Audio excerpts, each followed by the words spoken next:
नमस्कार दोस्तों, आज हम बठिंडा के किला मुबारक के बारे में बात करेंगे। ये बहुत ही ऐतिहासिक किला है। इसका क्या इतिहास है और इस पर कौन कौन से राजा ने कब कब राज किया है उसके बारे में बात करेंगे। आपने वीडियो को ध्यान से एंड तक देखना। तो चलो शुरू करते हैं। ये किला मुबारक के नाम से ये किला मशहूर है बठिंडा में, और ये बठिंडा सिटी में बिल्कुल सेंटर में मौजूद है। यह किला भारत के सबसे पुराने किलों में से एक है। लगभग 2000 साल पुराना ये किला है। इस किले के अंदर 36 बुर्ज हैं। इस किले की जो ऊंचाई है वो लगभग 118 फीट है। इस किले की जो बनावट है वो एक किश्ती की तरह की है, जो रेत में खड़े एक जहाज की तरह है। किले का जो अंदरला हिस्सा है उसमें राजे राज करते थे। में अलग अलग पार्ट्स थे, जैसे मोती महल, राजमाता महल, शीश महल वाला महल पर शाही कैदियों को रखा जाता था। उस समय किले के अंदर ज़मीन के अंदर सीवरेज सिस्टम भी था। किले के अंदर उस समय 35,000 लोगों का खाना तैयार किया जाता था। जो अंदर दरवाजे बुने हुए हैं बहुत भारी और बड़े बड़े बने हुए हैं। इसमें अभी भी पुरानी जेलें बनी हुई हैं जो हम लोग देख सकते हैं बाहर से। बठिंडा शहर को पावरे हिंद के नाम से जाना जाता था, जिसका अर्थ था भारत का गेट। कि जो भी मुसलमान भारत में आते थे वो पंजाब में से होके जाते थे और बठिंडा से होके जाते थे, इसलिए बठिंडा को तावरे हिंद कहा जाता था। 1199 में मोहम्मद गौरी ने बठिंडा के किले पर हमला करके, मोहम्मद गौरी के बाद दिल्ली की सल्तनत का इस पर राज हुआ था। इल्तुतमिश जब मरने वाला था, अपनी बेटी को रजिया को उसने अपना वारिस बनाया था। रजिया भारत की पहली महारानी बनी थी। जब रजिया सुल्तान बन गई तो वो रजिया सुल्तान के नाम से जाने गई। रजिया के बचपन का एक दोस्त था मलिक अल्टूनिया, जो बठिंडे का गवर्नर था। जब गवर्नर ने राजों के राज को मंजूर करने से इनकार कर दिया तो वो भी उनमें शामिल हो गया था। रजिया के राज को मानने से इनकार कर दिया था और रजिया सुल्तान को 1204 ईस्वी में इसी किले में कैद कर दिया था। अक्टूबर 1240 में रजिया सुल्तान की मौत हो गई थी। अब हम बताते हैं कि बठिंडा शहर का नाम कैसे पड़ा और इस किले के साथ इसका क्या संबंध है। शहर को राजा बिनेपाल ने बसाया था। बिनेपाल बटनेर के राजा का पुत्र था। राजा ने उसको घर से निकाल दिया था और वो बटनेर से चल के इस जगह पर पहुंचा जहां पर यह किला बना है। हमें इस जगह पर अल्ड़ा नाम की एक नदी बहती थी। बिनेपाल के साथ कुछ साथी थे जो अच्छे दोस्त और उसके सेवक थे। के बाद बिनेपाल के साथ सिर्फ 4 साथी उसके रह गए थे। एक दिन बिनेपाल ने क्या देखा कि एक बकरी अपने बच्चों को बचाने के लिए भेड़ियों के साथ युद्ध कर रही है। पहले राजा ये लड़ाई देखता रहा और उसके बाद उन भेड़ियों को मार दिया और इस जगह को विजेता का शुभ मानते हुए यहाँ पर एक तपस्वी की तरह रहने लगा। यहाँ पर फिर वो जल्द सिखों से सोना और चांदी बनाने लगा और वो धीरे धीरे अमीर हो गया। उसके बाद उसने आसपास से कुछ आदमी इकट्ठे किए और एक राजा की तरह रहना शुरू किया।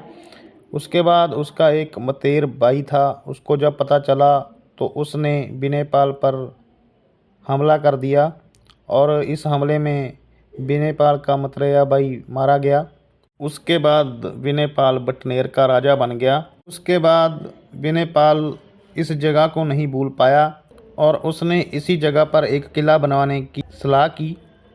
और उसके बाद जब भी वो इस जगह पर किला बनवाता तो उसकी जो नींव थी वो नीचे गारे में धंस जाती थी। उसके बाद ज्योतिषियों से, पंडितों से पूछा गया कि क्यों इस जगह पर किले की नींव नहीं बन रही।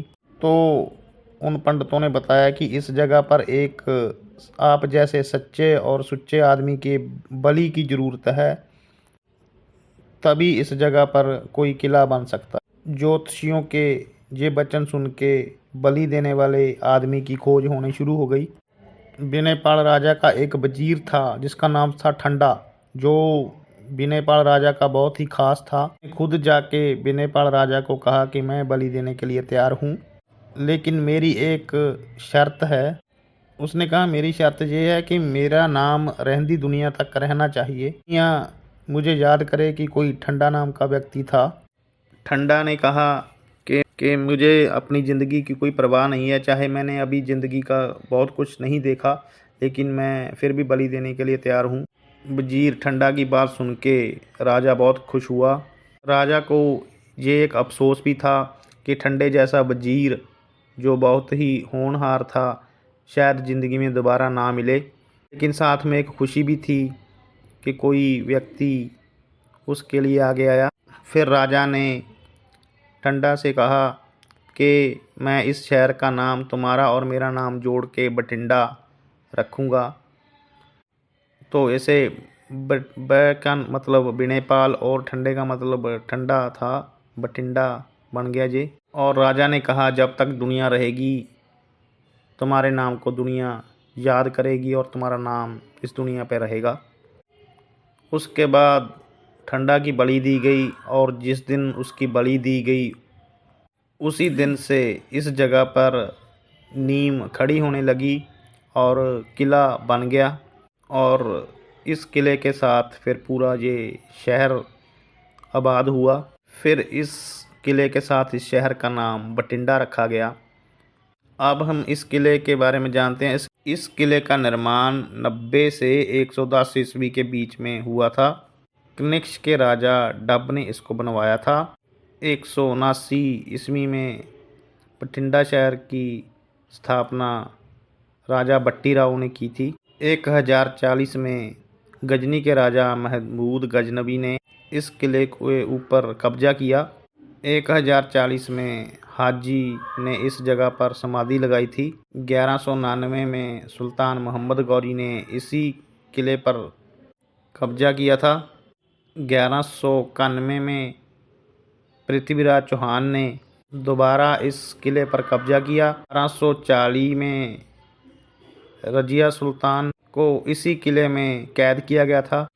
1515 ईस्वी के बीच गुरु नानक देव जी इस जगह पर आए थे और 1665 ईस्वी में गुरु तेग बहादुर जी इसी किले में आए थे और 1705 ईस्वी में गुरु गोबिंद सिंह जी 10वें पातशाह सिखों के इस जगह पे आए थे।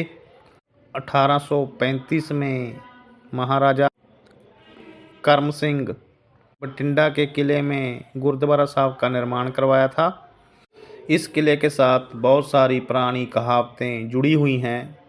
कहा जाता है कि बठिंडा के इसी किले से दिल्ली के लाल किले तक एक धरती के बीच में से खुफिया सुरंग जाती थी, लेकिन इसके कोई पक्के सबूत नहीं मिल रहे।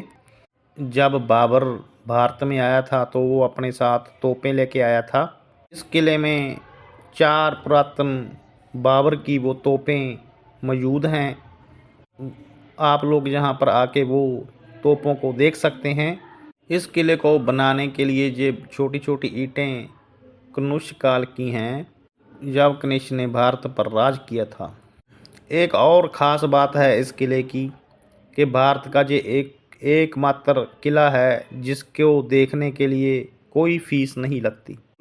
फ्री में आप ये किला देख सकते हैं। भारत में किसी भी जगह पे आप जाते हो पुरातन देखने के लिए तो उसकी एक फ़ीस होती है, लेकिन बठिंडा के इस किले में आप घूम सकते हैं, देख सकते हैं पुरातन चीज़ों को।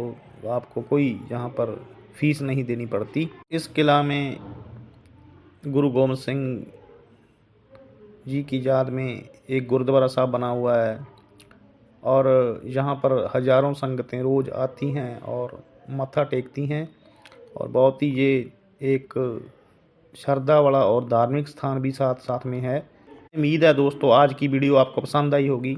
ऐसी वीडियो और देखने के लिए हमारे चैनल को सब्सक्राइब करें और इस वीडियो को लाइक करें। धन्यवाद।